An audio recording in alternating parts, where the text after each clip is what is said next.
Ah, the koala, the fluffy, sleepy, tree-hugging marsupial that spends most of its life looking like a stuffed animal someone left in a tree. But don't be fooled by that cute exterior. Being born as a koala is no walk in the eucalyptus park. In fact, it's a never-ending series of awkward, questionable, and downright unfortunate events. So buckle up, because here's why it absolutely sucks to be a koala. Let's start with birth. You'd think being born into the world would be a grand moment. Nope, not if you're a koala.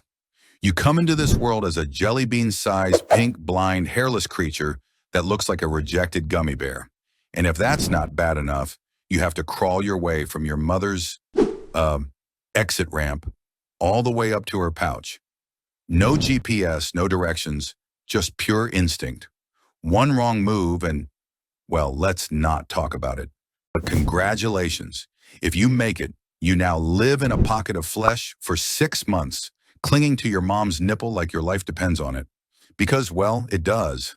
Just when you think life might get better, you hit another milestone. It's time to start eating solid food. And what's on the menu? A warm, delicious meal of pre-chewed, bacteria-infested, nutrient-rich poop. Yep, your first real meal is your mother's feces. It's called PAP, but don't let the fancy name fool you. It's still poop. But hey, it's essential for developing your gut bacteria so you can digest eucalyptus leaves later. So, bon appetit! After months of clinging to your mom like a living backpack, you finally get to start moving on your own, which sounds great until you realize your limbs are about as coordinated as wet spaghetti. You try climbing a tree, but your oversized head and stubby legs make it feel like a cruel joke. And just as you get the hang of it, bam! Gravity reminds you who's boss. But falling is just a regular Tuesday for koalas. You'll slip, tumble, and occasionally faceplant, but you've got one thing going for you. You're basically built like a living stress ball.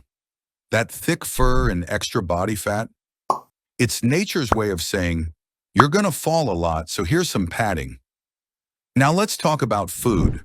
Koalas eat eucalyptus leaves. Sounds simple, right? Wrong.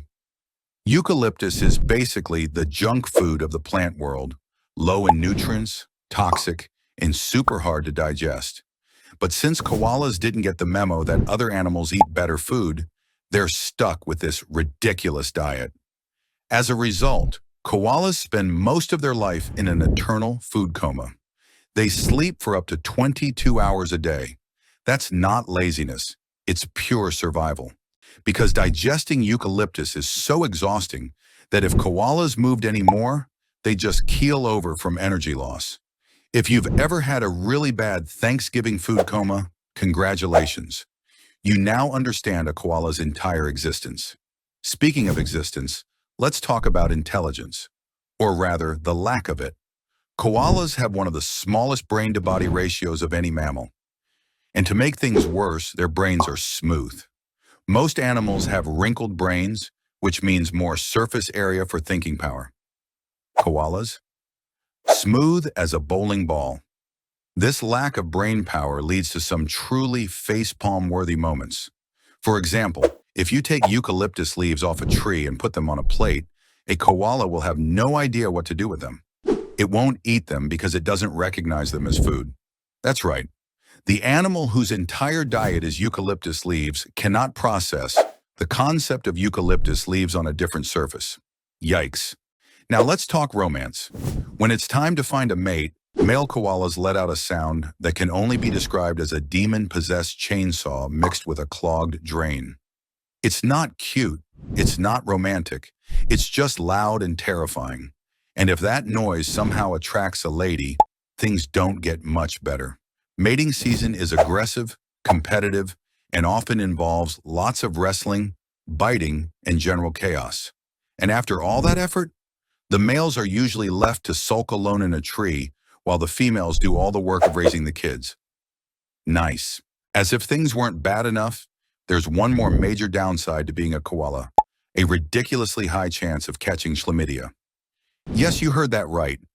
Up to 90% of koalas in some areas have this disease, and it can cause blindness, infertility, and all kinds of problems.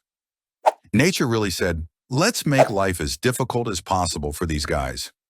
By the time you reach full adulthood, you've basically mastered the art of doing nothing. Your days consist of sleeping, eating toxic leaves, and occasionally climbing trees or falling out of them. Predators? Not many, but humans are a real issue. Deforestation and cars are a bigger threat than any natural enemy. Your biggest goal in life? Find a tree, hug it, and hold on for dear life. Because if there's one thing you've learned by now, it's that being a koala is a never-ending struggle. Given all this, you'd think koalas would have gone extinct ages ago. But somehow these little eucalyptus-loving disasters are still here. Why? Probably because they're just cute enough to make humans want to save them. So next time you see a koala, remember, it may look adorable, but deep down, it's suffering from a life full of bad luck, bad food, and bad decisions. If you enjoyed this video, don't forget to like, comment, and subscribe. And let us know in the comments, what other animals do you think have a secretly awful life? See you next time.